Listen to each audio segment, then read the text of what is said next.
Assalamualaikum warahmatullahi wabarakatuh. Innal hamdalillah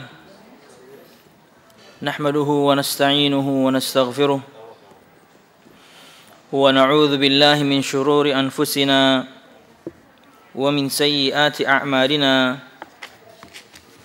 May yahdihillahu fala mudilla lahu wa may yudlil fala hadiya lahu. أشهد أن لا إله إلا الله وحده لا شريك له وأشهد أن محمدا عبده ورسوله. قال الله تعالى في القرآن الكريم: أعوذ بالله من الشيطان الرجيم. يا أيها الذين آمنوا اتقوا الله حق تقاته ولا تموتن إلا وأنتم مسلمون. يا أيها الناس اتقوا ربكم الذي خلقكم من نفس واحدة وخلق منها زوجها وبث منهما رجالا كثيرا ونساء واتقوا الله الذي تساءلون به والأرحام إن الله كان عليكم رقيبا. يا أيها الذين آمنوا اتقوا الله وقولوا قولا سديدا يصلح لكم أعمالكم ويغفر لكم ذنوبكم ومن يطع الله ورسوله فقد فاز فوزا عظيما. فإن أصدق الحديث كتاب الله وخير الهدي هدي محمد صلى الله عليه وسلم وشر الأمور محدثاتها فإن كل محدثة بدعة وكل بدعة ضلالة وكل ضلالة في النار. أما بعد. Jamaah sekalian rahimakumullah, alhamdulillah, segala puji dan syukur marilah kita haturkan kepada Allah Subhanahu wa taala. Kemudian salawat serta salam semoga selalu tercurahkan kepada junjungan besar Nabi kita Muhammad sallallahu alaihi wasallam, juga beserta para sahabatnya, keluarganya dan segenap kaum muslimin yang selalu istiqamah berpegang teguh dengan Islam ila yaumil qiyamah, sampai hari kiamat kelak. Jamaah sekalian rahimakumullah, melanjutkan pembahasan kita pada kitab Syarah Al-Usul Ats-Tsalatsa karangan Syekh Muhammad bin Shalih Al-Utsaimin rahimahullahu taala, dan masih pada pembahasan al-wala dan juga al-bara. Kepada siapa seharusnya kita loyal, cinta dan setia, dan kepada siapa kemudian kita harus bara, berlepas diri atau anti. Dan di dua pertemuan yang lalu ulun menyebutkan yakni faedah dari Syekh Abdullah bin Abdul Hamid Al-Athari dari kitab beliau Al-Wajiz fi Aqidatis Salafis Salih Ahlus Sunnati wal Jamaah atau Intisar Aqidah, berkaitan dengan Ahlus Sunnati wal Jamaah membagi manusia itu menjadi tiga kelompok. Membagi manusia berkaitan dengan sikap al-wala wal bara. Siapa yang kemudian kita harus wala kepadanya, kemudian siapa orang yang kemudian kita harus bara darinya. Yang pertama ulun sebutkan waktu itu adalah orang-orang yang layak mendapatkan loyalitas, kecintaan atau kesetiaan dari kita secara mutlak. Dan mereka adalah orang-orang mukminin yang beriman dan beramal saleh dan kemudian menegakkan syiar-syiar Islam. Maka orang-orang yang seperti ini layak mendapatkan loyalitas atau kesetiaan atau kecintaan dari kita sama kaum muslimin. Yang kedua adalah al-mu'minul 'asi, seorang mukmin tapi pelaku maksiat. Maka sikap Ahlus Sunnati wal Jamaah, di satu sisi mereka wala, di sisi yang lain mereka bara. Artinya karena dia muslim maka kita tetap sayang, cinta, loyal, setia karena dia seorang muslim atau mukmin. Tapi di sisi yang lain kita juga bara, berlepas diri karena dia pelaku maksiat. Maka untuk hal yang demikian kita tetap harus kemudian mengingkari kemungkaran yang dia lakukan dan kemudian menasihati atas kemaksiatan yang dia lakukan. Dan kalau misalnya levelnya adalah sebuah negara, maka mereka layak atau boleh untuk memberikan hukuman atas kemaksiatan yang dilakukan oleh seorang mukmin tersebut, supaya dia berhenti dari kemaksiatannya, supaya kemudian dia berhenti dan bertobat kepada Allah Subhanahu wa taala. Dan ini hanya dilakukan oleh orang yang memiliki kekuasaan atau wewenang. Entah itu dengan memberikan hukuman yang ada dalam Al-Qur'anul Karim, hukum had, atau kemudian hukuman yang tidak ada di firman dan juga sabda, yaitu namanya ta'zir. Dan ulun sebutkan waktu itu dengan contoh bagaimana sekarang sedang digodok, bagaimana hukuman untuk para predator anak kecil atau pedofilia, dengan sebuah ide hukuman yaitu dikebiri. Tidak ada di firman, tidak ada di sabda. Tapi kalau ini keluar dari penguasa, maka itu namanya ta'zir. Wallahu a'lam bishawab. Pro dan kontra tentunya. Nah, yakni sikap Ahlus Sunnati wal Jamaah tadi sudah ulun sebutkan. Kita cinta karena dia mukmin, kita benci atau anti karena dia pelaku maksiat. Tapi maksiatnya harus diingkari, orangnya harus dinasihati, dan kemudian tidak boleh kita diam atas kemaksiatan yang dilakukan oleh saudara kita. Harus kemudian diingatkan, kemaksiatannya diingkari. Tapi kalau misalnya ini terjadi kepada satu atau sebuah pemerintahan, maka mereka layak kemudian memberikan hukuman. Sebagaimana dipraktekkan oleh Nabi Muhammad SAW kepada seorang sahabat, kala itu dia adalah peminum minuman keras. Dan para sahabat yang lain kala itu mencela sahabat yang ini. Apa kata Nabi Muhammad SAW? La tal'anuh fa innahu yuhibbullah wa rasulah. Janganlah kalian mencela dia, karena sesungguhnya dia mencintai Allah dan Rasulnya. Itu kelompok yang kedua. Yang ketiga adalah orang-orang yang layak mendapatkan bara, sikap anti dari kita, atau kita berlepas diri dari mereka secara mutlak. Siapa mereka? Orang-orang kafirin. Siapa mereka? Orang-orang musyrikin. Dan sebagian orang-orang mukminin yang kemudian melakukan perbuatan-perbuatan kekufuran, baik itu dengan perkataan ataupun perbuatan, yang seharusnya perkataan dia, yang seharusnya perbuatan dia mengeluarkan dia dari Islam. Tapi tentunya sikap bara' mutlak seperti ini kepada sebagian kaum muslimin yang melakukan misalnya pembatal-pembatal keislaman, tidak kita lakukan kecuali setelah iqamatul hujjah, tidak kita lakukan kecuali setelah ditegakkannya hujjah. Sudah dinasihati, sudah diingatkan, masih dia dengan kesyirikannya, masih dia dengan perkataan kufurnya, maka kita bara', berlepas diri, anti dari orang tersebut. Nah, pada pertemuan yang lalu juga ulun menyebutkan yakni beberapa praktek nyata bagaimana sebenarnya al-wala, dan ulun sebutkan waktu itu pada 6 poin. Kemudian juga pada pertemuan yang lalu menyebutkan bagaimana praktek nyata al-bara' dari orang-orang kafirin dan musyrikin secara mutlak. Nah, sebagai rekap, ulun akan sebutkan 4 di antaranya, karena 6 sisanya kita juga akan bahas. Dan kalau masih ada waktu, sebagaimana yang ulun kemudian yang dijanjikan, kita ingin membaca tafsir dari setiap ayat yang disebutkan oleh Syekh. Di sini ada 5 ayat yang beliau sebutkan berkaitan dengan bab ini. Oke. Wa Ahlus Sunnati wal Jamaah, masih faedah dari kitab Al-Wajiz fi Aqidati Salafus Salih Ahlus Sunnati wal Jamaah, atau intisari aqidah Ahlus Sunnati wal Jamaah, yang biasa kita bahas hari Senin, kajian ibu-ibu di Masjid Imam Syafi'i Banjarmasin. Tapi ini kita lompat ya, karena ada faedah yang ulun sampaikan.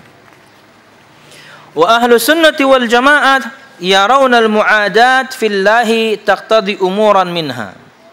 Dan Ahlus Sunnati wal Jamaah memandang, berkeyakinan, memiliki prinsip bermusuhan atau berlepas diri dari orang-orang yang layak kemudian kita berlepas diri darinya secara mutlak, yaitu orang-orang kafirin, orang-orang musyrikin, dan yang sepaham dengan mereka. Atau sebagian kaum muslimin yang perkataannya atau perbuatannya seharusnya mengeluarkan dia dari Islam karena kekufuran perkataan dan perbuatannya setelah ditegakkan hujjah. taqtadi umuran minha, maka yakni mengandung beberapa perkara yang harus dipraktekkan di antaranya. Awalan, yang pertama, bughdus syirki wal kufri wa ahlih wa idmarul adawati lahum. Yang pertama di antara bentuk kita berlepas diri dari yakni orang-orang kafirin dan musyrikin adalah membenci kesyirikan, membenci kekufuran dan pelaku-pelakunya atau ahlinya, dan tentunya menyembunyikan yakni permusuhan atas mereka. Kenapa? Karena basicnya mereka pun memusuhi orang-orang muslimin. Allah Subhanahu wa taala berfirman, "Walan tardha 'ankal yahudu walan nasara hatta tattabi'a millatahum." Dan tidak pernah akan ridho orang-orang Yahudi atau orang-orang Nasrani sampai kalian mengikuti millah mereka, agama mereka, paham mereka, sekte mereka. Mereka enggak pernah akan ridho. Mereka menyembunyikan permusuhan itu. Maka di antara bentuk adawah kita, permusuhan kita, di antara bentuk bara' kita berlepas diri dari orang kafirin dan musyrikin, ini adalah satu, bughdul syirki wal kufri wa ahli wa idmaru al-adawah wa idmarul adawati lahum. Membenci kesyirikan, membenci kekufuran dan para pelakunya, dan menyembunyikan permusuhan dari mereka atau untuk mereka. Oke, yang kedua, ini masih rekap. Ada muttikhadzil kuffari awliya wa adamu mawaddatihim wa mufasalatihim mufasalatan kamilatan hatta law kanu min dzawil qurba. Tidak menjadikan orang-orang kafir sebagai para pemimpin dan kemudian tidak mencintai mereka dan berpisah dari mereka perpisahan yang sempurna, walaupun mereka adalah karib kerabat. Di rekap ini ulun ingin rujuk kepada pembahasan kitab kita. Perhatikan ibu-ibu halaman 46. Perhatikan ibu-ibu halaman 46. Perhatikan firman Allah Subhanahu wa taala dalam surah Ali Imran ayat 118. Ya ayyuhalladzina amanu la tattakhidhu bitanatan min dunikum la ya'lunakum khabala. Hai orang-orang yang beriman, janganlah kamu ambil menjadi teman kepercayaanmu orang-orang yang di luar kalanganmu, karena mereka tidak henti-hentinya menimbulkan kemudaratan bagimu. Perhatikan penafsiran dan tafsir. Kita ambil faedah tafsir dari Tafsir Al-Muyassar karangan Nukhbah minal Ulama, yakni banyak para ulama yakni kontemporer sekarang yang mengarang kitab ini. Kata mereka di antara penafsirannya, ya ayyuhalladzina sadaqallaha wa rasulahu wa amilu bi syar'ihi la tattakhidhul kafirina awliya min dunil mu'minin tudli'unahum ala asrarihim fahaula'i la yafturuna ala ifsadi halikum wa hum yafrahuna bima yusibukum min dararin wa makruh wa qad dhaharat shiddatul bughdi fi kalamihim wa ma takhfa suduruhum min al-adawati lakum akbar wa a'zam qad bayyana lakumul barahin wal hujaj litatta'idhu wa tahdharu in kuntum ta'qiluna 'anillahi mawa'idhahu wa amrahu wa nahyah. Faedah dari kitab Tafsir Al-Muyassar berkaitan dengan ayat ini, kata para ulama, hai orang-orang yang membenarkan Allah dan Rasulnya, beriman kepada Allah dan Rasulnya, wa amilu bi syar'ih, dan mengamalkan syariatnya. La tattakhidul kafirina awliya min dunil mu'minin. Janganlah kalian, antum sudah download Bakhtiar Tafsir Muyassar? Oh. La tattakhidul kafirina awliya min dunil mu'minin. Janganlah kalian menjadikan orang-orang kafirin sebagai wali kalian, pemimpin atau juga penolong. Min dunil mu'minin, selain orang-orang mukminin. Kalau Anda kemudian ingin menjadikan seorang sebagai pemimpin, sebagai orang yang akan menolong Anda, maka jadikanlah kaum mukminin dan muslimin yang menolong Anda. Tudli'unahum ala asrarikum, yani kalian kemudian yani menyerahkan atau yani mempersembahkan semua rahasia-rahasia kalian kepada orang-orang kafirin. La yafturuna ala ifsadi halikum. Mereka tidak pernah futur. Mereka tidak pernah malas. Mereka tidak pernah kemudian dihampiri futur atau kemalasan untuk merusak keadaan kalian. Perhatikan, orang-orang kafirin itu tidak pernah kemudian dihampiri kemalasan untuk menghancurkan kaum muslimin dari berbagai macam cara. Dari berbagai macam cara. Entah itu yakni lewat yakni apa disebutkan? Makanan, kemudian pakaian, kemudian hiburan dan lain sebagainya. Mereka akan hancur terus kaum muslimin dengan cara-cara mereka. Dengan cara-cara mereka. Mereka tidak pernah futur, kata para ulama, la yafturuna ala an ifsadi halikum. Mereka tidak pernah futur, mereka tidak pernah dihampiri rasa malas untuk merusak keadaan kalian, kondisi kalian. Selama mereka bisa, mereka akan hancurkan. Ulun kan pernah sebutkan di sini ya, di majelis ini ya. Bosnya MNC itu di rumah nggak punya TV. Bosnya MNC itu di rumahnya nggak ada TV. Dia tahu TV ini untuk merusak. Dia rusak kaum muslimin. Anak dia nggak boleh nonton. Tapi bukan berarti nggak boleh punya ya. Silahkan. Tapi kemudian manfaatkan. Banyak kemudian channel-channel dakwah. Bahkan radio pun bisa didengarkan lewat televisi. Ya, sinyalnya bisa ditangkap. Wahum yafrahuna bima yusibukum min dararin wa makruh, dan mereka selalu suka, mereka bahagia jika kalian ditimpa kemadaratan, jika kalian ditimpa kesusahan. Mereka senang. Mereka bergembira kalau kaum muslimin susah. Mereka bergembira kalau kaum muslimin mendapatkan musibah. Dan apalagi zaman sekarang ya, begitu mudahnya mereka mengadu domba kaum muslimin. Apalagi khususnya di media sosial ya.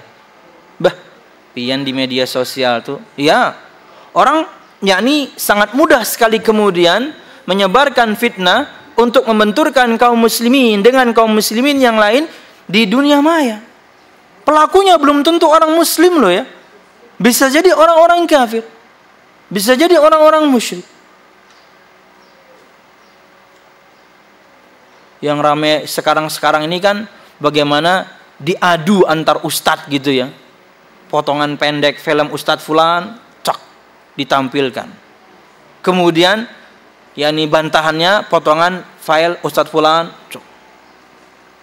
Selain bisa jadi dia adalah orang kafir yang kemudian ingin membenturkan kaum muslimin sama ahlu sunnah, bisa jadi kedua tujuannya memang fulus. Dan ini sangat mungkin terjadi. Orang kalau punya channel di YouTube, kemudian dia bikin video-video seperti ini dan pengunjungnya banyak, mereka dapat fulus. Karena kalau misalnya gitu ya, kalau misalnya orang lagi heboh, semuanya kan jadinya pada pengen nonton file aslinya di YouTube, bukan yang di Facebook. Yang aslinya di YouTube mereka tonton. Wah, itu yang punya channelnya di YouTube itu dapat fulus. Jadi bisa jadi kemudian tujuannya betul-betul duniawi. Tapi yang pertama itu sangat mungkin terjadi tujuannya untuk membenturkan sama kaum muslimin. Maka jangan kemudian mudah yakni terhasut dengan fitnah-fitnah yang seperti ini. Disebutkan oleh para ulama, yafrahuna bima yusibukum min makruhin min dararin wa makruh. Mereka senang, mereka suka ketika kaum muslimin ditimpa kemadaratan, ketika kaum muslimin ditimpa yakni makruh, perkara yang mereka enggak suka. Wa qad zaharat shiddatul bughdi min fi kalamihim, dan telah nyata terlihat secara zahir lahir bagaimana kerasnya kebencian pada yakni kalam mereka, pada kata-kata mereka. Apalagi juga lu sebutkan tadi di dunia maya juga, di YouTube juga. Woi, mereka terang-terangan. Apalagi yang terakhir kemarin, walaupun misalnya sudah minta maaf ya, tapi sudah mencoreng yakni hati kaum muslimin. Kalau Tuhannya maha mendengar, nggak perlu toa untuk azan. Nah, ini kan kurang ajar. Satu, kurang ajar. Kedua, dia nggak ngerti panggilan azan itu untuk kaum muslimin supaya datang ke masjid, bukan kami manggil Allah. Iya. Tapi subhanallah, yani kaum muslimin pun marah jadinya kan. Mereka suka. Karena namun sudah heboh, inya terkenal. Nanti kalau sudah heboh dan dia terkenal, minta maaf, ya salam. Dan ini terlihat ya, sudah terlihat sangat jelas bagaimana ini bencinya mereka, syiddatul bughdi. Sangat bencinya mereka pada perkataan yang mereka lontarkan. Wa ma tukhfi suduruhum minal adawati lakum akbar wa 'azam. Dan apa-apa yang mereka sembunyikan dari kebencian, dari kemarahan misalnya kepada kalian kaum muslimin, itu lebih lagi.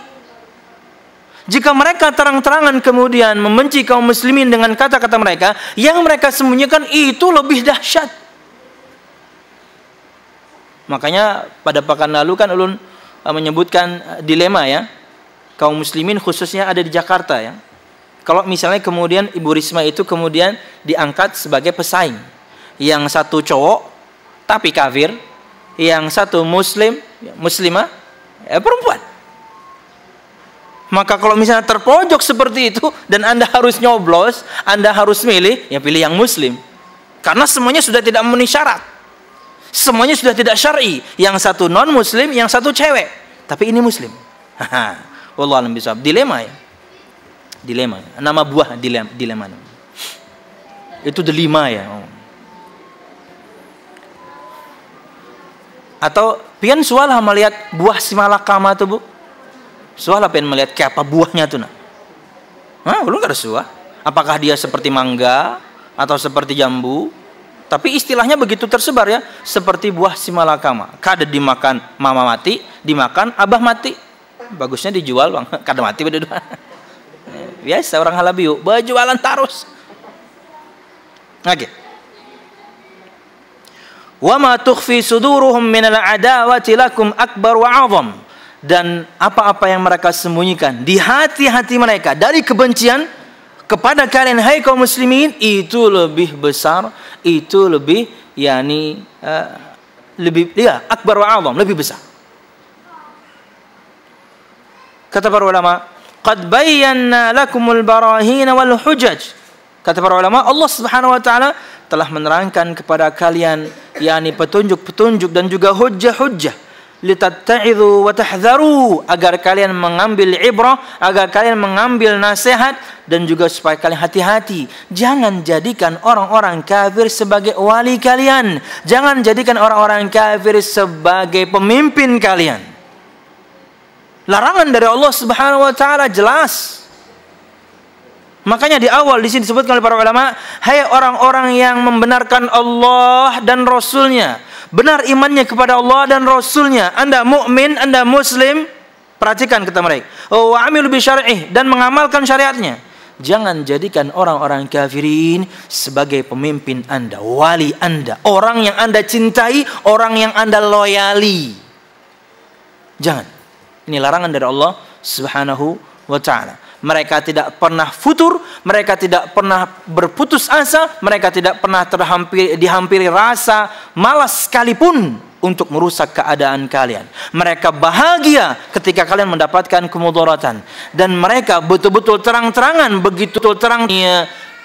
terang-terangan kemudian memperlihatkan kebencian mereka kepada kaum muslimin, dan yang mereka sembunyikan di hati mereka itu jauh lebih besar. Maka jangan jadikan mereka sebagai pemimpin. In kuntum ta'qiluna 'anillahi mawa'idhahu wa amruhu wa nahyah. Jika kalian betul-betul berakal, menggunakan akal kalian berkaitan dengan Allah, yaitu nasihat Allah, perintah Allah dan larangan Allah. Kalau kalian berakal, inilah nasihat Allah. Inilah larangan Allah Subhanahu wa taala. Jangan atau tidak boleh kita kemudian menjadikan orang-orang kafirin sebagai wali. Oke. Itu faedah dari tafsir al-muyassar untuk keterangan surah Ali Imran ayat 118. Kemudian masih rekap, dan ini poin yang kedua, masih pada poin yang kedua. Tidak menjadikan orang-orang kafir wali, orang yang dicintai, atau pemimpin, orang yang kita loyal, dan kemudian tidak mencintai mereka dan harus berlepas diri dari mereka, yakni secara sempurna, walaupun mereka adalah karib kerabat. Perhatikan dalam kitab Syarah Al-Usul Ats-Tsalatsa, masih halaman 46, ayat yang berikutnya disampaikan oleh Syekh, ya ayyuhalladzina amanu la tattakhidul yahuda wan nasara awliya ba'dhuhum awliya'u ba'din wa may yatawallahum minkum fa innahu minhum innallaha la yahdil qaumadz zalimin. Al-Maidah 51. Perhatikan faedah masih dari tafsir Al-Muyassar. Allah Subhanahu wa taala berfirman, hai orang-orang yang beriman, janganlah kamu mengambil orang-orang Yahudi dan Nasrani menjadi pemimpin-pemimpinmu. Sebagian mereka adalah pemimpin, sebagian yang lain. Barang siapa di antara kamu mengambil mereka menjadi pemimpin, maka sesungguhnya orang itu termasuk golongan mereka. Sesungguhnya Allah tidak memberi petunjuk kepada orang-orang yang zalim. Perhatikan penafsirannya. Al-Maidah 51, perhatikan faedah dari tafsir Al-Muyassar. Ya ayyuhalladzina amanu la tattakhidul yahuda wan nasara hulafa'a wa ansara ala ahli iman. Hai orang-orang yang beriman, janganlah kalian menjadikan orang-orang Yahudi dan orang-orang Nasrani orang-orang yang kalian jadikan penolong. Hulafa wa ansar ala ahli iman, dibandingkan orang-orang mukminin. Kalau pengen menjadikan seseorang atau satu kelompok sebagai penolong kalian, penopang kalian, itu orang-orang mukminin, ahlul iman, bukan orang Yahudi, bukan orang Nasrani. Dan juga kemudian orang-orang musyrik, dan semua orang yang di bawah makna musyrik, entah mereka penyembah berhala, sekte A, B, C dan D, terserah. Dzalika annahum la yuwaddunal mu'minin. Itu karena, ini kenapa Allah melarang orang-orang mukminin untuk menjadikan orang Yahudi dan orang-orang Nasrani sebagai penolong dibandingkan orang-orang mukminin, karena dzalika annahum la yuwaddunal mu'minin. Itu karena mereka tidak mencintai orang-orang mukminin. Kalau kemudian sebagian di antara mereka bermuka manis kepada kita, dan itu kemudian berkaitan dengan urusan jual beli atau bisnis, no problem, nggak ada masalah. Yang namanya muamalah, kita bermuamalah dengan mereka. Tapi kalau sudah berkaitan dengan keimanan, tidak. Lakum dinukum waliyadin. Surah Al-Kafirun begitu jelas. Bagi kalian agama kalian, bagi kami agama kami. Tapi kalau kita berjual beli, oke, situ kan distributor, situ kan supplier. Kami cuma yang ngambil barang, nggak ada masalah. Oke. Dzalika annahum la yuwaddunal mu'minin. Itu karena mereka tidak mencintai orang-orang mukminin, nggak bakal. Tidak akan mereka mencintai orang-orang mukminin. Makanya kalau sebagian muslimah dilamar sama orang Yahudi atau orang Nasrani, kemudian beralasan dengan cinta, itu bohong. Mereka tidak pernah cinta.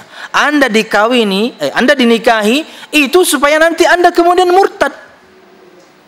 Mereka ingin murtadkan. Mereka punya pasukan ini. Mereka punya pasukan anak-anak muda ini untuk kemudian mendekati kaum muslimat dan kemudian menjadikan mereka jatuh cinta kepada mereka. Akhirnya kan terkadang belum pernah mendapatkan kasus seperti ini. Kayak Pak Ustaz sudah cinta ya. Cintamu hanya wak. Memangnya tidak ada lagi kemudian laki-laki muslim yang saleh? Karena kalau sebaliknya, ada perdebatan di kalangan para ulama, tapi tentunya basicnya halal ya. Kalau sebaliknya, laki-lakinya muslim, perempuannya Yahudi atau Nasrani. Cuman pertanyaan, memangnya nggak ada lagi muslimah yang saleh, yang taat, yang siap nikah? Kan belum pernah posting itu. Data yang masuk ke ulun, ikhwan minta carikan istri, itu cuma 2. Akhwat yang minta carikan suami, 8. Lah, bagaimana itu saudara-saudara? Iya. Kayak nggak ada perempuan lain aja. Tapi Ustadz ulun sudah cinta benar aja. Makan cinta. Iya, jangan ya. Allah Subhanahu wa taala berikan permisalan yang sangat jelas dalam Al-Qur'an. Ya. Janganlah kalian, nih laki-laki ini, menikahi yakni orang-orang yakni kitabiyah, Yahud dan Nasrani. Walaupun perempuan tersebut membuat kalian takjub, cantik luar biasa. Apa permisalan yang Allah sebutkan? Perbandingan yang Allah Subhanahu wa taala yang disampaikan. Perempuan muslimah, perempuan mukminah, budak. Budak itu bagaikan barang, gak ada harganya. Tapi dia muslimah nih. Budak itu ya semua sifat keburukan biasanya ada pada dia. Pendek kah? Kribo kah? Hirang? Pesek? Macam-macam. Pokoknya. Tapi dia muslimah. Kata Allah Subhanahu wa taala, hamba sahaya perempuan tapi dia muslimah lebih baik dibandingkan perempuan Yahudi atau orang Nasrani. Walaupun perempuan Yahudi dan Nasrani menakjubkan kalian. Rambutnya, matanya, hidungnya, pokoknya gitar Spanyol. Bukan gitar gambus. Gitar gambus lamak. Gitar Spanyol. Dibandingkan muslimah, ini lebih baik. Perbandingan yang Allah bikin itu untuk menistakan mereka. Ya. Wallahu a'lam bishawab. Dan sebaliknya sama. Walaupun kita krisis ikhwan ya. Sama comblangnya ada di sini nih, Mas Rahman. Oke, kita lanjutkan.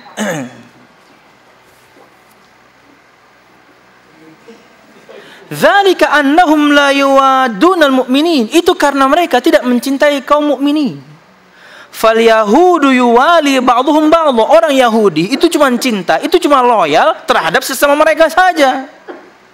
Wa kadzalika an-nasara. Demikian juga orang-orang Nasrani, mereka akan saling cinta, saling loyal dengan mereka saja. Mereka enggak cinta dengan kaum muslimin. Mereka tidak cinta kepada kaum mukminin. Jadi kalau misalnya waktu kampanye, pokoknya semua hak akan kami berikan. Pokoknya hak kaum muslimin apa kami akan berikan karena kita menjunjung tinggi hak asasi manusia. Begitu dia jadi pemimpin, ditindasnya juga. Ya, karena basicnya mereka tidak pernah cinta kaum muslimin. Wakilal fariqaini yajtami'u ala adawatihim. Dan dua-duanya ini itu mereka berkumpul satu padu untuk melawan orang-orang muslimin. Makanya kita tidak boleh menjadikan orang Yahudi dan Nasrani sebagai penolong kita, wali kita, orang yang kita loyali, orang yang kalian cintai.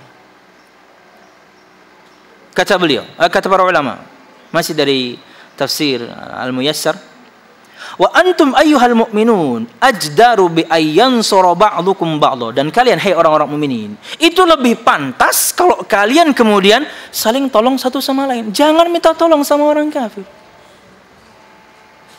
Wa may yatawallahum minkum fa innahu yasiru min jumlatihim. Dan barang siapa yang menjadikan mereka wali, para penolong, orang yang mereka cintai dan loyali di antara kalian hai orang-orang mukminin, maka orang-orang tersebut bagian dari mereka. Wa hukmuhu hukmuhim. Dan hukum dia sama seperti hukum mereka, karena sudah bagian dari orang-orang kafir. Na'udzubillah. Innallaha la yuwaffiqu adh-dhalimin alladhina yatawallawna al-kafirin. Sesungguhnya Allah Subhanahu wa taala tidak akan memberikan taufik kepada orang-orang yang zalim. Siapa? Sebagian kaum muslimin yang menjadikan orang Yahudi dan Nasrani sebagai pemimpin mereka, yang mereka loyali, yang mereka setia kepadanya dan mereka jadikan penolong. Allah tidak akan berikan taufik kepada orang-orang yang zalim. Wallahu alam bissawab. Kemudian ayat yang ketiga, yang berikutnya, perhatikan ibu-ibu, ayat yang ketiga yang beliau sampaikan. Ya ayyuhalladzina amanu la tattakhidhul ladzina ittakhadhu dinakum huzwan wa la'iba minal ladzina utul kitaba min qablikum wal kuffara awliya wallahu wattaqullah in kuntum mu'minin. Hai orang-orang yang beriman, Janganlah kamu menjadikan pemimpinmu orang-orang yang membuat agamamu sebagai buah ejekan dan permainan, yaitu di antara orang-orang yang telah diberi kitab sebelumnya, Yahudi dan Nasrani, dan orang-orang kafir dalam kurung orang-orang musyrik. Dan bertakwalah kepada Allah jika kamu benar-benar orang-orang yang beriman. Ulang-ulang, perhatikan firman Allah Subhanahu wa taala. Hai orang-orang yang beriman, janganlah kamu menjadikan pemimpinmu orang-orang yang membuat agamamu sebagai buah ejekan dan permainan. Yaitu di antara siapa mereka? Siapa mereka orang-orang yang membuat agama kita ini bahan ejekan? Siapa mereka orang-orang yang membuat agama Islam kita ini sebagai permainan untuk mereka? Perhatikan. Yaitu di antara orang-orang yang telah diberi kitab sebelumnya, orang Yahudi dan orang Nasrani. Selalu mengejek, selalu menjadikan agama kita ini sebagai permainan. Sampai detik ini mereka mempermainkan Islam. Sampai detik ini mereka mengejek Islam. Ketika mereka dulu ya, ini kasus lama ya, Charlie Hebdo ya. Ketika dia bikin karikatur-karikatur untuk mengejek Nabi Muhammad SAW. Ketika Charlie Hebdo-nya kemudian mati, apakah ini berhenti? Enggak, lanjut. Yang sepaham dengan orang tersebut banyak. Bah, pian kalau di dunia maya tuh yang melecehkan Nabi Muhammad, yang mengejek Nabi Muhammad dari kalangan mereka, Masya Allah, tak terhitung. Mereka hujat terus, mereka ejek terus, mereka cari selalu celah untuk mencela Nabi kita. Kitanya enggak, kitanya ntar.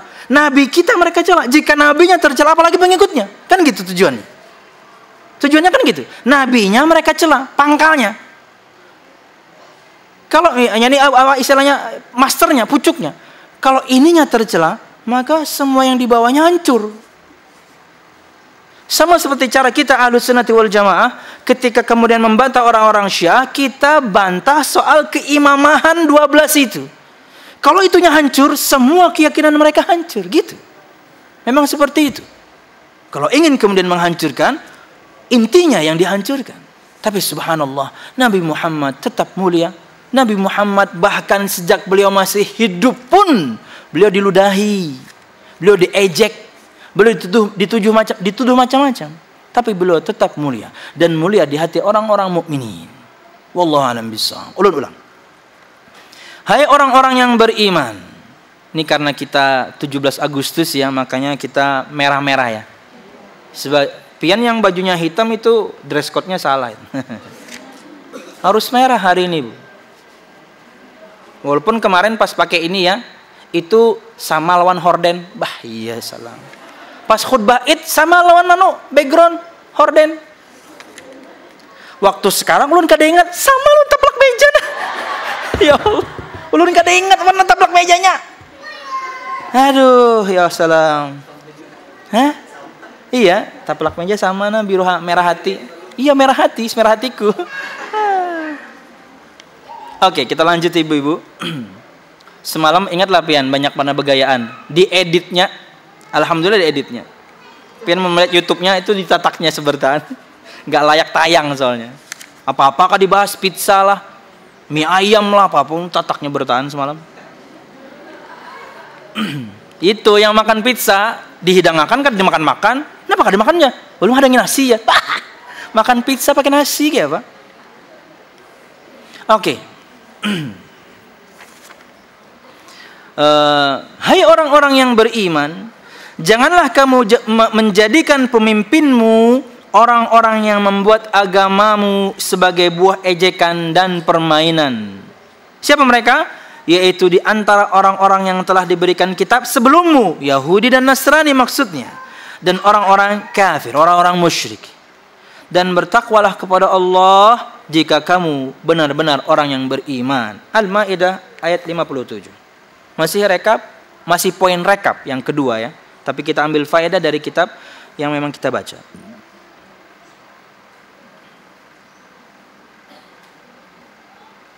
Oke. Faedah kembali kita ambil dari tafsir Al-Muyassar. Ya ayyuhalladzina sadaqullah wa rasulah. Sorry. Ayat Maidah 57 ya. Oh betul. Ya ayyuhalladzina shadaqullaha wa rasulahu wa 'amilu bi syar'ihi la tattakhidhul ladzina yastahzi'una wa yatala'abuna bidinikum min ahlil kitab wal kufar awliya wa khafullaha in kuntum mu'minina bihi wa bi syar'ihi. Kata para ulama, hai orang-orang yang membenarkan Allah dan Rasulnya, benar iman dia kepada Allah dan Rasulnya, wa 'amilu bi syar'ihi, dan mengamalkan syariatnya. La tattakhidhul ladzina yastahzi'una wa yatala'abuna bidinikum min ahlil kitab wal kuffar awliya. Janganlah kalian menjadikan orang-orang yang melakukan istihza, mengolok-olok, wa yatala'abun, dan main-main dengan agama kalian dari kalangan ahlul kitab, Yahudi Nasrani, sebagai wali kalian, orang yang kalian cintai, orang yang kalian loyali, orang yang kalian setia kepadanya, dan orang yang kalian jadikan pemimpin. Jangan, enggak boleh. Wallahu a'lam bishawab. Apa kata mereka? Para ulama, wa khafullah, dan takutlah kalian kepada Allah, in kuntum mu'minina bihi, jika kalian beriman kepada Allah Subhanahu wa taala, wa bi syar'ih, dan kepada syariatnya. Di siapapun orang-orang muslimin tidak boleh kemudian menjadikan orang-orang kafirin dan musyrikin sebagai para wali, apalagi mereka adalah orang-orang yang kemudian membuat agama kita ini sebagai bahan ejekan dan juga permainan.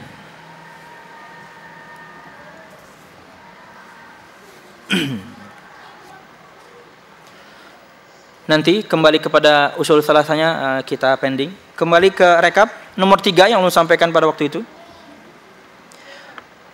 Hajru biladil kufur wa adamus safari ilaiha illa lid-darurah ma'al qudrati ala izhari sya'airid din.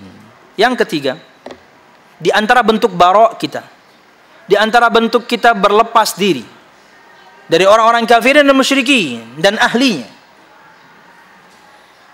dan kita anti terhadap mereka, itu adalah prakteknya adalah hajru biladil kufur, menghajar, meninggalkan, hijrah dari negeri yang kafir, tinggalkan. Itu bentuk yakni barok kita dari orang-orang kafir dan pengikutnya. Wa adamus safari ilaiha, dan jangan safar ke negeri-negeri tersebut. Kalau misalnya punya uang, punya waktu, punya kesehatan, dan kemudian ingin yakni tamasya, ingin yakni jalan-jalan, ingin rekreasi ke negeri-negeri Islam, Anda bisa bahkan mungkin plus ibadah ya, bahkan mungkin ibadahnya nomor 1 ya, bisa umrah Makkah Madinah, bisa pian tambah Mesir, bisa pian tambah Turki. Ketika turun di Turki pian bisa ke Kapadokia gitu ya, naik balon itu, naik balon letaknya, kata tebulik. Kalau misalnya anak perjalanan Turki, muslimnya banyak, bahkan kita katakan ya ini mungkin setelah Indonesia mereka yang terbanyak, ya ini pemeluk Islamnya. Kan usah kemudian yakni ke negeri-negeri, ke Eropa kah, ke Amerika kah, atau negeri-negeri kah, berjalanan kemana aja, ke Burma aja, bapak ke Burma situ. Burma itu di mana ya, di Myanmar ya, itu negeri yang membantai kaum muslimin, ngapain kita ke sono? Jadi di antara bentuk barok kita tidak safar ke negeri-negeri kafir, illa lid-darurah, kecuali darurat. Misalnya nih, misal harus nuntut ilmu. Ilmu tersebut dibutuhkan kaum muslimin. Ilmu tersebut tidak ada di negeri Islam. Adanya cuma di Amerika. Adanya cuma di Eropa. Tulakai. Tapi perhatikan syaratnya. Ma'al qudrati ala izhari syair din. Dengan kemampuan mampu memperlihatkan syiar-syiar agama. Tetap perlihatkan syiar agama. Anda muslimah, Anda tetap dengan pakaian muslimah Anda. Anda muslim, Anda tetap dengan tampilan keislaman Anda. Anda tetap jalankan salat. Anda tetap kemudian semua syiar agama maka tetap dijalankan. Jadi boleh kemudian ke sana kalau untuk darurat, tapi tetap memperlihatkan syiar Islam. Bukan malah sampai sana layau. Mentang-mentang di negeri kafir kada sembahyang lagi, kerda azan ya. Nah, kerda azan ya, kerda panggil azan ya, berarti kan kada wajib kemudian sembahyang. Wah, itu kehendak situ cocok matanya mana. Jangan ya. Yang keempat, masih rekap. Ada mutasyabbuhi bihim, dilarang dan tidak boleh tasyabbuh, menyerupai mereka. Padahal apa itu? Fi ma huwa min khasaisihim, dalam perkara yang itu adalah keistimewaan mereka, kekhususan mereka, hal yang spesial bagi mereka. Dinan wa dunia, baik itu dalam urusan agama ataupun urusan duniawi. Fad-dinu, contoh, yakni bentuk tasyabbuh dalam perkara agama, kasya'airi dinihim, contoh adalah kita tasyabbuh menyerupai syiar-syiar agama mereka. Natalan 4, tahun baruan 4, Imlekan 4, macam-macam 4 terus. Kita nih kan yakni harus toleransi. Nah, ini yang kebablasan. Kalau sudah dalam masalah agama, syiar agama mereka itu sudah yakni batasannya sudah akidah. Kalau itu sudah syiar agama. Yang lu sebutkan tadi itu hari raya ya. Natalan itu ya. Hari raya buat mereka, agama buat mereka, syiar mereka. Maka kita harus jelas batasannya, lakum dinukum waliyadin. Pas Natalan 4 jua berbagi coklat, 4 jua berbagi bunga bank. Nggak perlu. Pas Imlekan 4-an jua ma anu angpau, 4 jua main barongsai. Pengen tahu Bu, kalau ada Imlekan tuh sepekan setelahnya cap gome, itu biasanya banyak tuh kan, wah apa tuh, barongsai masuk toko, bagi-bagi berkah. Kalau kita kan yang bagi berkah malaikat ya, mereka enggak, barongsai itu bagi berkah. Imbah dibuka topengnya, iya bubuhan kita juga isinya. Amun ulun yang main barongsai masih yakin orang Cina juga aja. Tapi yang dibuka orang Banjar. Fulus ya. Wa dunya, dan contoh bentuk tasyabbuh dalam urusan dunia, misal katori kotil akli wa syurbi wal libas, cara makan, cara minum, cara berpakaian. Kalau itu keistimewaan, kalau itu kekhususan spesial buat mereka, maka kita dilarang untuk tasyabbuh. Itu bentuk kita baro, anti dengan kekufuran dan ahlinya. Wa nahwiha min adatihim, dan yang semisalnya dari adat istiadat mereka. Di antara adat istiadat mereka ya ulang tahun. Nah, itu dari mereka tuh. Tinggalkan. Sekarang itu kan disamarkan ya, sama iblis dan pengikutnya itu disamarkan. Kemudian dibikin ala-ala Islami, dengan istilahnya dirubah, milad. Selamat milad. Sama selamat ulang tahun. Anda sama selamat ulang. Atau kemudian atas nama ta'aruf, tapi berjalanan berdua. Ta'aruf, nontonannya, makanannya, udah ta'aruf ya. Ta'aruf, palelo semplak. Iya, orang itu cuman merubah namanya doang. Cuma merubah namanya doang. Hakikatnya pacaran. Jadi jangan ya. Kemarin ada pertanyaan gitu tuh. Ada seorang ikhwan pertanyaan, Ustaz, bagaimana ketika ulun posting tentang pacaran tuh, mungkin pian sebagian yang berteman dapat. Bagaimana yakni ada hubungan laki-laki dan perempuan tapi LDR. Tahu LDR, Bu? LDR masa pin nggak tahu, Bu? LDR. Aduh, masa pin nggak tahu? Ulun ini nanya ini. Long distance relationship, yakni hubungan jarak jauh. Jadi mungkin yang cowok kuliah di mana gitu ya, yang cewek di Banjarmasin. Tapi Ustadz setiap ketemu ada mahramnya. Yang kedua, ini yakni mengatasnamakan ta'aruf, tapi berjalan berdua aja, sama aja loh. Nah, yang kedua tuh parah malahan. Itu hakikatnya pacarannya begitu. Karena definisinya adalah proses ingin kenal, itu definisinya. Definisi pacaran adalah sebuah proses seseorang ingin mengenal satu sama lain. Tapi terkadang istilahnya doang yang dirubah, hakikatnya sama. Kalau Anda sudah, dan Anda kalau ingin mengenal seseorang, laki atau perempuan, Anda bisa utus seseorang kok. Anda bisa kenal dari orang lain kok, dari temannya kah, dari adiknya kah, bisa. Teknis yang syar'i pun banyak caranya. Sisanya silahkan nikah. Jangan kemudian Anda rusak, kemudian Anda yakni awalnya Anda rusak. Nanti berikutnya juga akan nggak baik. Kalau awalnya sudah nggak baik, berikutnya akan juga tidak baik. Oke. Wa ma lam yantashir fil muslimin, dan segala sesuatu yang memang belum tersebar di kalangan kaum muslimin, maka tinggalkan saja. Contoh misalnya pakaian. Pakaian itu selain spesial buat mereka, khusus buat mereka, dan ini tidak umum di kalangan kaum muslimin. Ke pengajian pakai kimono misalnya. Ke pengajian ibu-ibu nih pakai kimono. Bajunya Jepang itu, mengalih berjalan tuh. Mbak tuh pakai pelang, terompah. Litak bunyi. Ini kan tidak umum di kalangan kaum muslimin. Jangan. Itu masuk kategori nanti pakaian syuhro ya. Pakaian populer. Anda jadi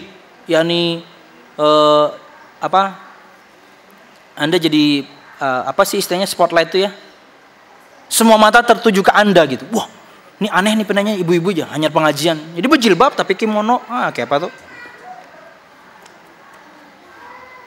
Li'anna dzalika yurithu naw'an minal mawaddati wal muwalati fil batin, karena tasyabbuh, baik itu perkara agama atau dunia, itu akan menumbuhkan benih-benih kecintaan dan keloyalan di batin. Wal mahabbah fil batin turithul al musyabah fil zahir, dan kecintaan, keloyalan, kesenangan yang ada di dalam hati itu kemudian bisa menumbuhkan kecintaan secara zahir. Maka kita jauh dari hal yang demikian. Ustaz, bagaimana dengan hukum celana jeans? Maka jeans sudah bukan spesial buat mereka. Ini semuanya make, seluruh dunia make. No problem. Yang jelas untuk kaum laki-laki ya tetap kemudian ini tidak melebihi mata kaki. Untuk perempuan gak usah pakai lah. Karena di mana-mana jeans ya pasti akan membentuk lekukan tubuh. Lagian gak nyaman juga. Apalagi kerasukan jeansnya. Wah. Oke. Yang kelima, ini pembahasan kita hari ini. Berapa menit sudah?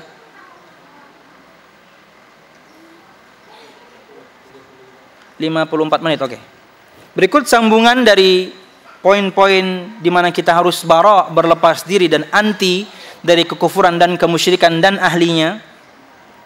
Alla yunasirul kuffar wala yamdahahum wala yu'inahum 'alal muslimin wala yasta'inu bihim illa 'inda ad-darurati wa 'ala kuffari amsalihim wala yarkanu ilaihim wa hajru suhbatihim wa mujalasatihim wala yattakhidhuhum bitanatan lahu yahfazuna sirrahu wa yaqumuna bi ahammi a'malih. Yang kelima, di antara bentuk barok kita, berlepas diri kita dari kekufuran dan kemusyrikan dan ahlinya, jangan menolong orang-orang kufar, jangan memuji mereka, dan jangan menolong mereka terhadap kaum muslimin, dan jangan minta tolong pada mereka kecuali memang darurat. Ini perlu detail. Wala yarkanu ilaihim, dan jangan kemudian kita malah lebih tenang ketika kemudian berteman dengan mereka. Kita malah harus berlepas diri dari persahabatan, berlepas diri dari majelis mereka. Dan jangan jadikan mereka bitanah, orang kepercayaan yang kita bahas pada surah Ali Imran 118 tadi. Orang kalau sudah menjadikan seorang itu bitanah, orang kepercayaan, semua rahasia kita sampaikan. Jangan. Yahfazuna lahu sirra wa yaqumuna bi ahmi a'mali. Semua rahasia dia sampaikan, tugas-tugas dia, amal-amal dia yang dia ingin lakukan kita malah bantuin. Nah, ini enggak boleh. Ini terlarang kita sebagai kaum muslimin, dan sudah disebutkan beberapa ayatnya tadi. 6. Alla yusyarikahum fi a'yadihim wa afrahihim wa la yuhanni'uhum 'alaiha wa kadzalika la yu'azzimuhum wa la yukhatibuhum bis-sayyidi wal maula wa nahwiha. Yang keenam, di antara bentuk barok kita dari orang-orang kafir dan musyrik dan ahlinya, dari kekafiran dan kemusyrikan dan ahlinya, alla yusyarikahum fi a'yadihim, tidak ikut serta dalam id-id mereka, hari-hari raya mereka. Wa afraihim, dan acara-acara yang membuat mereka senang. Kawinan datang, mereka berselamatan datang. Mereka sekarang juga ikut-ikut sebagian praktek kaum muslimin yang salah. Itu kalau mereka ada yang meninggal, itu ada meninggal hari, ada 7 hari, 40, ada. Mereka ingin ngikutin kaum muslimin, walaupun itu adalah di kita sebagai kaum muslimin itu sebuah kesalahan, tapi mereka melakukannya. Nah, Ketika kita diundang, jangan ikut-ikutan. Jangan ikut-ikutan. Walaupun basicnya makanan mereka halal. Tapi kalau ini adalah sebuah acara di mana mereka bersundau gurau, mereka happy, mereka senang-senang, kita nggak boleh ikut-ikut. Wala yuhannihum 'alaiha, dan juga jangan kemudian menyampaikan tahniah kepada mereka. Selamat hari Natal ya, selamat Imlek ya. Nggak boleh. Anda berarti membenarkan agama mereka karena itu syiar agama. Dan itu sudah bagian dari tauhid. Toleransi Anda kebablasan. Maka tidak boleh kemudian kita menyampaikan tahniah atau kata selamat untuk acara Id mereka, untuk acara-acara yang mereka bahagia di dalamnya. Wa kadzalika la yu'azzimuhum wa la yukhatibuhum bis-sayyidi wal maula. Dan juga diantaranya tidak boleh kemudian mengagungkan mereka dan kemudian memanggil mereka dengan istilah sayyid, tuan, mister dan lain sebagainya. Biasa aja. Wallahu a'lam bishawab. Oke, yang ketujuh. Alla yastaghfira lahum wa la yatarham 'alaihim. Tidak boleh memintakan ampun untuk mereka dan berkasih sayang dengan mereka, enggak boleh. Dan Nabi Muhammad pernah minta izin untuk memintakan ampun untuk ibunya dan beliau dilarang. Makanya ketika beliau mendakwai pamannya Abu Talib, dan ketika pamannya Abu Talib tidak menerima dakwah Islam dan dia mati dalam keadaan kafir, apa kata Nabi Muhammad? La astaghfiranna laka ma lam unha anka. Hai pamanku, sungguh betul-betul aku akan mintakan ampunan untukmu selama aku tidak dilarang. Karena beliau pernah dilarang memintakan ampun untuk emaknya. Tak taunya betul-betul dilarang. Turun ayat Allah surah At-Taubah ayat 113.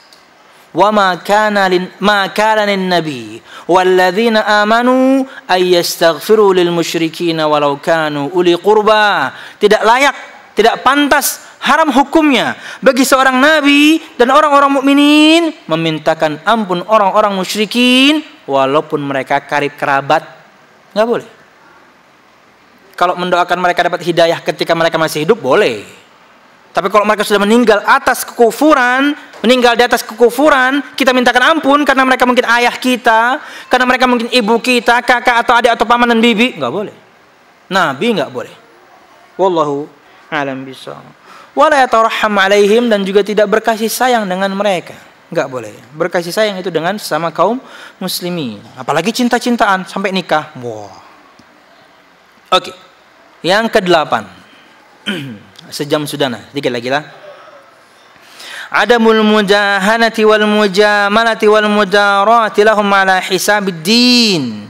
Tidak boleh menjilat, tidak boleh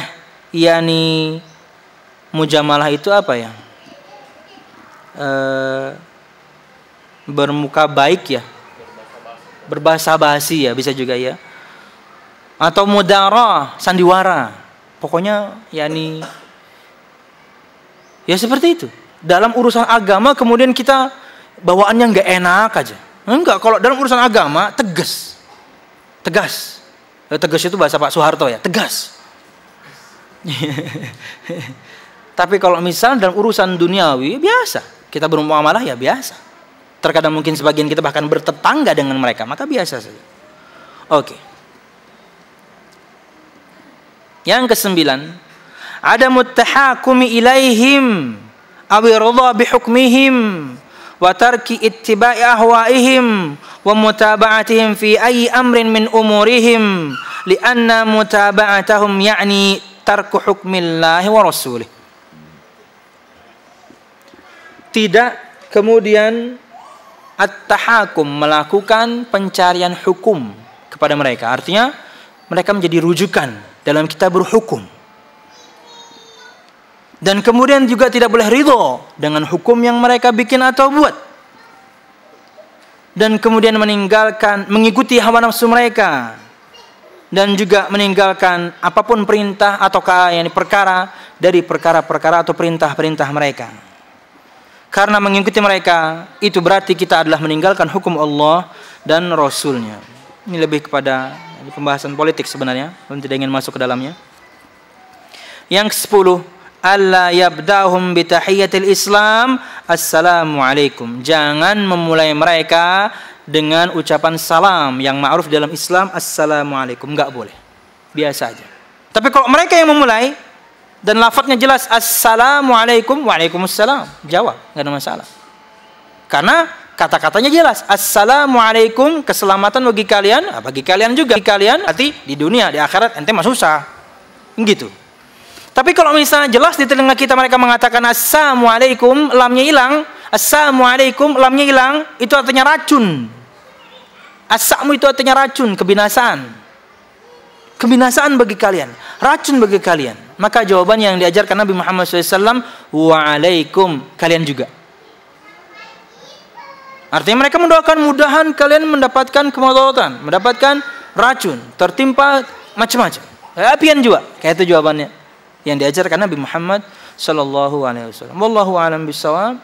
Itu 10 poin, 4 di antaranya rekap berkaitan dengan bagaimana praktek kita bara' atau berlepas diri dari kekufuran dan kemusyrikan dan orang-orangnya.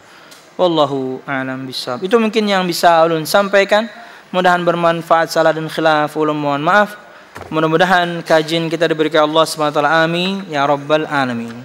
2 ayat terakhir ini kita akan pending tafsirnya di pertemuan mendatang insyaallah. Wallahu a'lam bishawab. Silakan Ibu. Ada pertanyaan Ibu? Oh iya, silakan. Siap. Dia mempunyai perusahaan gitu. Nah, orang kepercayaannya itu Nasrani. Dia sangat percaya sekali kepada orang itu. Semua tugas itu dilimpahkan kepada di bawahnya kaum Nasrani itu adalah kaum muslimin, dan dia anggapnya tidak percaya kepada mereka karena pekerjaan yang trader gitu. Bagaimana kata teman saya, bagaimana menyikapi keadaannya seperti itu, dan dia sangat percaya sekali kepada temannya itu yang Nasrani gitu. Ya. Terima kasih. Oke, kalau kemudian kita merujuk kepada Ali Imran 118 tadi, maka jawabannya harus diganti. Itu sudah bitanah. Levelnya sudah bukan sekedar teman, tapi bitanah, orang kepercayaan. Dan Allah Subhanahu wa taala melarang kita untuk menjadikan orang Yahudi atau Nasrani atau orang kafir atau musyrik menjadi orang kepercayaan. Ya. Maka tafsir surah Ali Imran yang disebutkan tadi 118, mereka tidak pernah akan kemudian malas untuk menghancurkan keadaan kita. Mereka kemudian senang kalau misalnya nanti kita tertimpa madarat. Dan yang disebutkan oleh para ulama, secara zahir mereka memang benci sekali dengan kaum muslimin, dan yang mereka simpan di hati mereka itu jauh lebih besar. Makanya memang kalau bisa, apalagi Anda adalah pimpinan, tidak mungkin kemudian tidak ada seorang muslim di sana yang amanah, enggak mungkin. Ya. Jangan kemudian Anda tertipu dengan kebaikan. Tidak. Walaupun misalnya ini adalah urusan duniawi ya. Walaupun ini adalah misalnya urusan duniawi ya. Tapi kalau misalnya menjadi orang kepercayaan, maka kita harus jelas sikapnya. Kaum muslimin begitu banyak. Bahkan mungkin di antara mereka banyak yang kemudian amanah. Artinya mereka terpercaya dan bisa kemudian mengemban amanah. Maka sebisa mungkin atau bahkan mungkin sebaiknya diganti. Atau misalnya ya, jangan serahkan semuanya. Atau Anda awasi secara langsung. Tapi di saat yang sama Anda cari pengganti. Kalau kemudian betul-betul setelah dicari tidak ada sama sekali kemudian yang layak, tidak ada lagi kemudian yang kompeten, wallahu a'lam bishawab. Mudahan itu masuk kategori ini urusan duniawi, ini urusan bisnis. Mungkin dia memang memiliki ilmu di sana, tapi basicnya seharusnya jangan. Wallahu a'lam bishawab. Yang lain?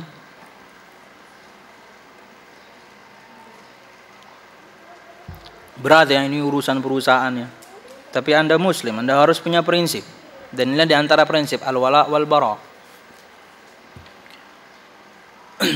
Yang lain Ibu? Pamannya sudah gerobaknya ada. Gerobak mie ayamnya ada di belakang tadi. Salam, silakan Ibu. Oh iya, Kum. Saya ingin menanyakan tentang orang tua dari Rasulullah SAW. Apakah kan dikatakan, saya pernah mendengar kajiannya bahwa beliau itu akan masuk neraka.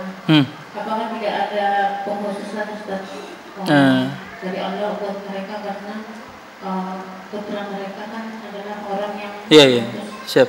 Masa kayaknya kejam sekali seperti itu. Terima kasih. Sebelum masuk pada jawaban ya, ketika kita beragama ini maka rujukannya adalah firman dan sabda, bukan perasaan ya. Ketika kita membahas agama ini yang sudah sempurna ini, sejak Nabi Muhammad SAW masih hidup sudah sempurna, maka jangan pakai perasaan, harus pakai wahyu. Apa kata Allah Subhanahu wa taala, firman Allah? Apa kata Nabi Muhammad, sabda Nabi Muhammad sallallahu alaihi wasallam? Dan ketika tadi ulun sebutkan tentang Nabi Muhammad SAW ketika minta izin kepada Allah untuk memintakan ampun ibunya dan beliau dilarang, itu dalil yang sangat jelas akan kafirnya ibunya, karena Nabi Muhammad tidak diizinkan untuk memintakan ampun. 1. 2, dalam Sahih Muslim Bu ya, kitab terbenar setelah Al-Quran, Sahih Bukhari, Sahih Muslim. Dalam Sahih Muslim, ketika ada 2 orang datang pada Nabi Muhammad SAW dan menceritakan kebaikan ibunya di masa jahiliyah. Kemudian mereka bertanya, wahai Rasul, di manakah ibu kami? Kata Nabi Muhammad, ibu kalian di neraka, karena dia mati dalam keadaan tidak beriman kepada Allah dan Rasulnya. Kemudian jawaban Nabi Muhammad tersebut berat bagi mereka.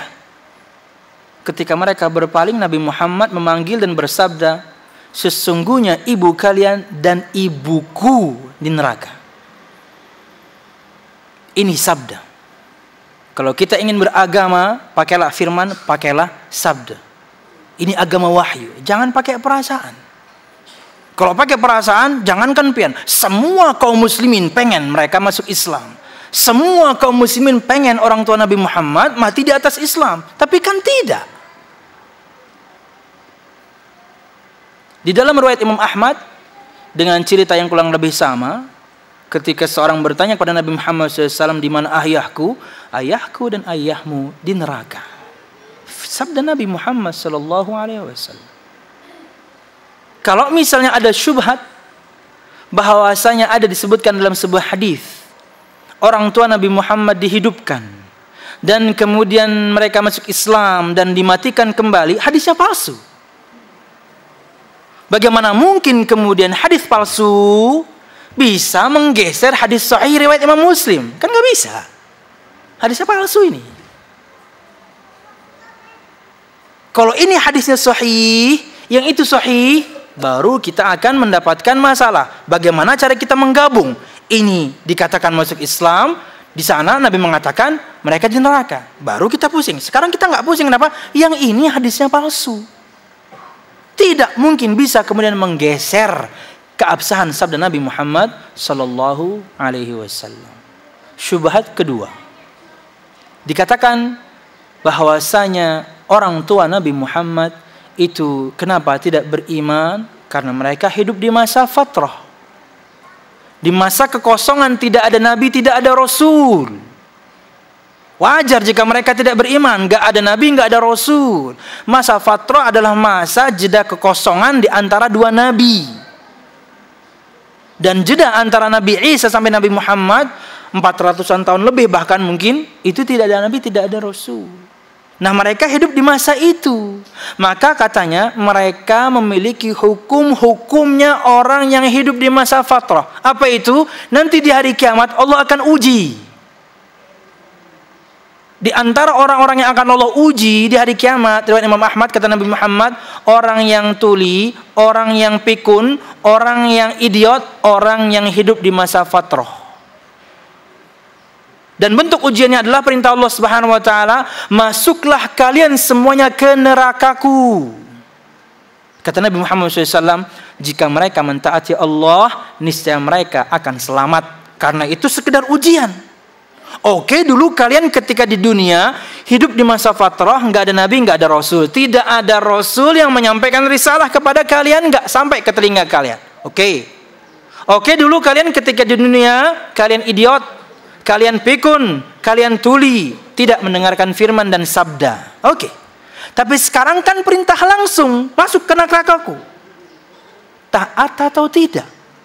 Langsung di hadapan Allah, taat atau tidak? Dulu mungkin kalian nggak dapatkan seorang rasul, tapi sekarang taat atau tidak? Kata Nabi Muhammad, jika mereka mentaati Allah, niscaya mereka akan selamat. Ada yang menyebutkan orang tua Nabi Muhammad adalah orang yang akan diuji.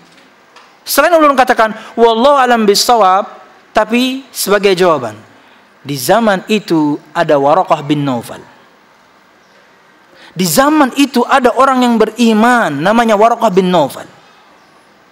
Ketika wahyu turun pertama kali kepada Nabi Muhammad SAW yang membuat beliau sampai sakit 40 hari disebutkan, menggigil beliau.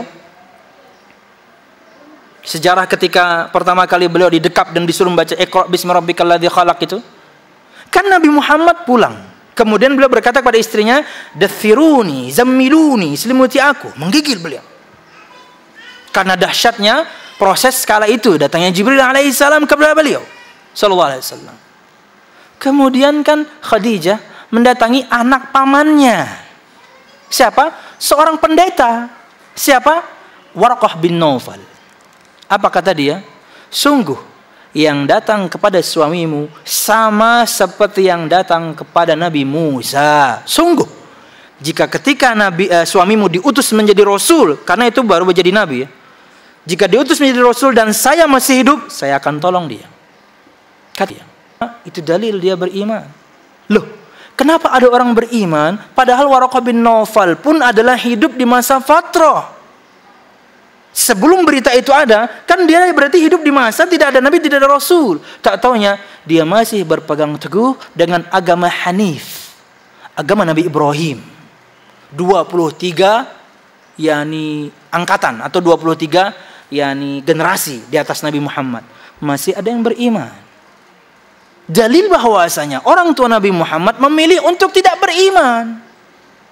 Memang memilih dia untuk ikut ajarannya. Siapa itu? Siapa yang pertama kali bawa kesyirikan di negeri Arab? Iya, Abdullah bin Luhai Al-Khuzai. Iya, dia memilih memang untuk menyekutukan Allah. Jadi itu kurang lebih jawabannya. Wallahu a'lam bishawab. Jadi kalau beragama jangan pakai perasaan. Kalau beragama jangan pakai yakni hawa nafsu. Itulah yakni sabda Nabi Muhammad SAW, sami'na wa ata'na. Tapi ingat, semua kita pun ingin kemudian orang tua Nabi Muhammad masuk surga. Ya. Kalau kita bahas Bu ya, orang tua Nabi Muhammad nggak ketemu. Sekarang yang ketemu aja deh. Yang ketemu bahkan menopang dakwah Islam. Bahkan dia rela mati untuk dakwah Islam. Siapa? Abu Talib. Tapi tetap nggak Allah kasih hidayah. Kenapa? Allah tahu siapa yang layak dapat hidayah.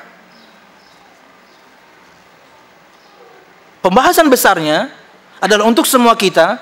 Anda kemudian ketika berdakwah, tugasnya sampaikan sampai mereka faham. Selesai. Kenapa? Orang ring satunya para nabi saja ada yang tidak beriman. Karena hidayah milik Allah. Nabi Ibrahim tidak bisa kemudian mendakwahi bapaknya. Nabi Nuh anaknya dan istrinya. Nabi Lut istrinya. Nabi Muhammad pamannya. Orang ring satu. Di sekitar para nabi. Tidak bisa mereka kemudian berikan petunjuk yang jenisnya taufik, pelunakan hati dan jiwa. Karena itu milik Allah Subhanahu wa taala. Wallahu a'lam bishawab. Tapi pesannya adalah ikuti firman dan sabda Nabi Muhammad sallallahu alaihi wasallam. Karena Ada ya. Orang yang sudah ngaji ya, kemudian berhenti mengaji karena kasus seperti ini.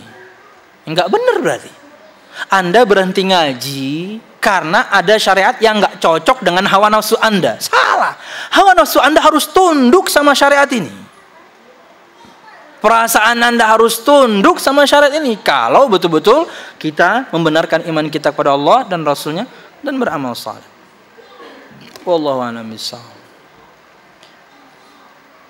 Dan sepertinya ini sudah berkali-kali ya, atau pian baru hadir. Ini sudah berkali-kali sebenarnya. Saya ingat saya pernah jawab di sini juga. Bahkan saya share waktu itu, yakni artikel beberapa ustadz yang sudah membahas ini dengan detail, yang perlu waktu Anda karena artikelnya panjang. Karena semua syubhat dijawab satu persatu. Wallahu a'lam bishawab. Saya akan share kembali, saya akan kasih ke Bu Mimil, tolong Bu Mimil sebarkan ke teman-teman ya. Oke.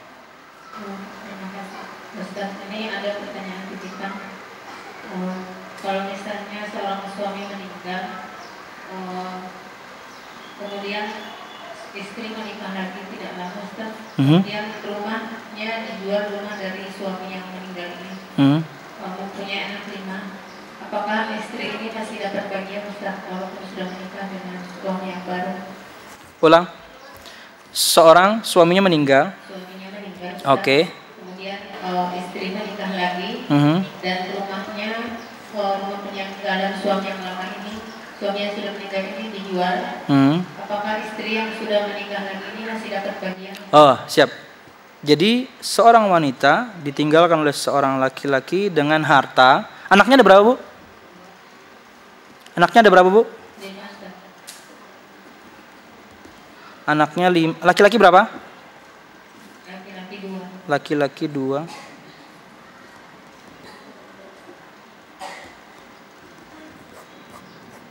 Nah, ketika rumah itu dijual, maka istri dapat 1/8. Oke? Ketika rumah itu dijual, maka istri dapat 1/8. Sisanya dibagi 7. Sisanya dibagi 7. Laki-laki dapat 2 bagian, perempuan dapat 1 bagian. Wallahu a'lam bishawab. Karena anaknya 5 kan? Laki-laki itu 2 bagian. Jadi sisanya kalau pengen mudah, setelah 1/8 buat si istri yang ditinggalkan, bagi aja 7. 2 bagian buat cowok, 1 sisa 3. Maka ini untuk 3 kepala anak perempuan. Wallahu a'lam bishawab. Jadi masih dapat, tapi ya 1/8.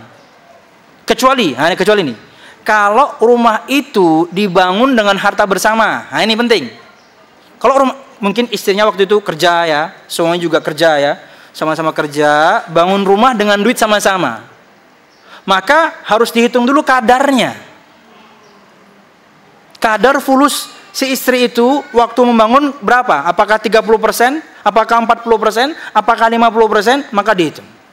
Nah, ketika kau meninggal seperti ini, dia ambil bagiannya dulu. Jebret, selesai, sudah. Mungkin dia waktu itu hartanya 30%, dia dapat dulu. Baru kemudian dapat 1/8 hak dia karena dia ditinggalkan suami dan punya anak. Itu intinya kenapa dia dapat 1/8.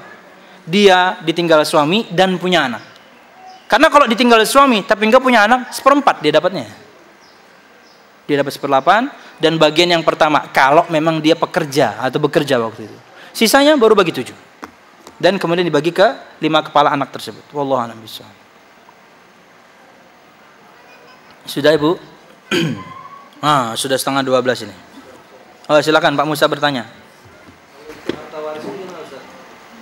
Maksudnya? Jadi ada anak, orang tuanya ngasih warisan sama anaknya yang laki-laki dibikinkan rumah. Jadi sudah itu meninggal suaminya, istrinya kalau nggak dulunya dan Ulang Pak Musa. Jadi ada orang tua ngasih warisan apa ngasih hadiah nih? bangunkan rumah itu istilahnya. Oh, berarti kan masih hidup, hadiah namanya. Iya. Jadi ada orang tua membangunkan anak perempuannya rumah, hadiah. Oh, anak laki-laki rumah. Ya. Jadi perlu diluruskan ya, ketika istilahnya waris itu berarti Anda mati. Tapi kalau Anda sebagai orang tua ngasih anak Anda masih hidup, itu namanya hadiah. Waris laki perempuan 2/1. Tapi kalau hadiah harus sama. Bahkan terkadang wanita bahkan lebih banyak sedikit karena kebutuhannya beda. Tapi harus adil dengan porsinya. Itu kalau hadiah. Oke?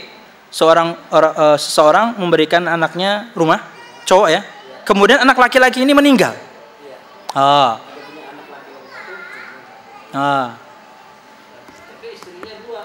Istrinya dua. Aduh, agak tinggi tekanannya, istrinya dua. Jadi ada seorang meninggalkan 2 istri. Belum bikin tabel nih Pak sebenarnya Pak. Jadi seorang laki-laki meninggal 2 istri, oke. Kemudian anaknya ada berapa? 1 laki, 1 perempuan. Entar dulu Pak. 1 laki, 1 perempuan, oke. Kemudian ini berarti rumahnya harus dijual. Dan istri-istri ini dapat 1/8 bagi 2. Mereka berkumpul di 1/8. Bukan masing-masing 1/8. 1/8 itu mereka bagi 2. Karena istrinya 2. Hah? Istri pertama cerai. Oh, masalah lagi nih. Ini anak dari siapa nih? Istri pertama. Istri pertama 1, istri kedua 1. Oh iya. PR sajalah, pusing saya. Jadi yang laki-laki itu dari istri pertama. Oke. Yang perempuan dari istri kedua. Ini PR ya. Saya nggak berani, nanti takut salah. Wallahu a'lam bishawab. Yang lain dulu ini PR untuk Pak Musa. Untuk saya dari Pak Musa. Oh ya, Kum. Nitipnya pakai duit nggak? Ayo terus. Silakan Ibu.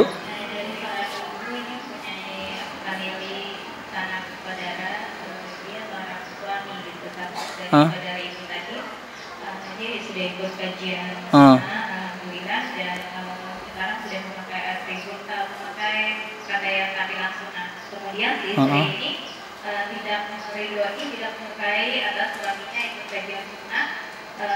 Kemudian lagi atribut yang dipakai suaminya, celana yang sudah dipotong singkrang ini disambung lagi gitu. Ulang bu. Jadi ada teman pian, ya. Akhwat sudah ngaji. Saya cuma nyarikan. Oh ya. Seorang ibu di sebelah saya itu punya saudara. Oh saudara. Oh laki-laki siap. Seorang suami. Dia itu udah ngaji sunnah. Siap. Kemudian udah pakai celana cingkrang. Iya. Kemudian Pakai jenggot, bisa dicopot-copot jenggotnya. Terus. sudah pakai jenggot tidak. Iya. Nah, jadi kemudian karena istrinya tidak menyukai, celana sudah dipotong suaminya, kemudian disambung lagi, jenggot yang sudah terpasang dilepas lagi. Terus. Nah, bagaimana gitu Ustaz menyikapi Siap. seperti ini? Gitu. Siap. Aduh. Gini ya. Ulun ingin membuat sebuah perbandingan dulu ya sebelum menjawab ya. Di Banjar itu, kalau ini masih ringan ya. Ya nih jenggotnya dicukur lagi, pas guring biasanya dicukurnya jenggot suaminya. Celana kemudian dia sambung lagi. Di Banjar itu ada ikhwan yang curhat ke ulun. Istrinya minta cerai karena dia ngaji sunnah. Istrinya minta cerai karena dia sekarang sholat tepat waktu di masjid 5 waktu. Ini perempuan macam apa ini? Itu pertanyaan doang ya. Suami Anda tambah taat, Anda kemudian jangan-jangan Anda kerasukan syaitan atau Anda syaitan yang berubah menjadi perempuan. Ulun waktu itu menyahut itu gerigitan mana cerai, hendak mana kayak itu menyahuti. Tapi kan nggak boleh. Tapi kan ulun hendak mana menyahuti cerai cepai diapai binian kayak itu. Kan pengennya gitu ya, karena kita gergetan ya. Chatnya siang-siang lagi, imbah makan siang-siang kan enaknya tidur ya. Tidur dipusuti bini, kan itu paling enak ya. Chat, waduh kok gini amat ibu. Tapi ini tips ya buat pian ya. Ketika pian chatting, kemudian ada tersulut kemarahan, taruh dulu handphonenya. Taruh handphonenya 1 atau 2 menit. Anda akan cooling down, Anda akan lebih tenang lagi. Betul, taruh dulu. Aduh, kayak apa menyahuti bapaknya. Sudah, ambil. Alhamdulillah dalam keadaan tenang. Yang ulun sarankan, pian bersabar. Dan ini ujian pian. Pian harus nasihati istri pian. Karena pian sekarang sedang taat kepada Allah, bukan ngapa-ngapain. Sedang taat kepada Allah. Sedang membuktikan kelelakian Anda karena Anda salat ke masjid. Istri Anda begitu mungkin karena belum tahu. Istri Anda begitu mungkin karena belum paham. Maka jawabannya pun sama seperti kasus yang tadi. Maka dia bersabarlah. Dia akan capek sendiri potong jenggot Anda ketika Anda tidur. Tetap pelihara jenggot Anda. Selawar Anda bisa beli lagi, Anda bisa potong lagi. Kasihan juga lah tukang jahit. Ini mah kasih sudah ditatak ya. Ngapa tersambung pulang disambungnya ya? Oh, aku nggak tahu. Aku jauh nyambungnya. Tukang jahit yang sama rupanya kurang ajar tukang jahit. Ini celana bisa dipikirkan. Kalau nggak ada Anda bisa sarungan ya. Lebih nyaman kan sarung semeriwing gitu ya. Yani harus bersabar. Saya yakin kenapa istri Anda begitu? Kenapa istri dia begitu? Karena belum mengerti, karena belum paham, dan akan timpang. Kalau karena hal yang seperti itu Anda malah ceraikan, salah. Dia kan belum tahu, dia kan belum paham. Makanya tahapan-tahapan yakni berdakwah yang perlu disampaikan di sini harus disampaikan. Mana yang harus disampaikan yang lebih penting dibandingkan yang penting. Setiap menyampaikan penuh dengan kelembutan. Pilih waktu yang tepat ketika menyampaikan, ya. Dan buktikan Anda dengan akhlak Anda yang baik ketika Anda sudah belajar Al-Quran dan As-Sunnah. Wallahu a'lam bishawab. Jadi sikap dia, kalau Anda bertanya sikap, ya harus bersabar. Bisa jadi adalah bentuk ujian dari Allah, bukan dari orang lain, dari istri sendiri ujiannya, dari suami sendiri ujiannya, kan bisa begitu. Maka bersabarlah dan selalu minta tolong kepada Allah, dan jangan pernah lupa selalu minta tolong sebelum berdakwah. Siapa Anda kemudian terlalu pede gitu ya? Saya pokoknya tahu sudah sabdanya, tahu ayatnya, kadang mungkin biniku kada paham. Enggak. Allah yang memudahkan. Allah yang menghantarkan seseorang kepada kebaikan. Maka selalu minta tolonglah kepada Allah Subhanahu wa taala ketika sebelum berdakwah. Kepada siapapun, khususnya kepada pasangannya. Wallahu a'lam bishawab. Jadikan Anda jalan untuk supaya istri Anda masuk surga. Tapi juga jadikanlah amalan Anda bisa meluruskan istri Anda untuk Anda juga masuk surga. Kan begitu. Betul-betul yakni karunia pasangan ini, betul-betul anugerah pasangan ini, jadikanlah itu kemudian yang menghantarkan Anda ke surga Allah Subhanahu wa taala. Yang istri taat sama suami, yang suami bertanggung jawab ketika istri belum paham, dia dakwahi. Wallahu a'lam bishawab. Itu mungkin yang bisa saya sampaikan. Mudah-mudahan bermanfaat. Salah dan khilaf, mohon maaf. Mudah-mudahan kajian kita diberkahi Allah Subhanahu wa taala. Amin ya rabbal alamin. Subhanakallahumma bihamdika asyhadu an la ilaha illa anta astaghfiruka wa atubu ilaik. Assalamualaikum warahmatullahi wabarakatuh.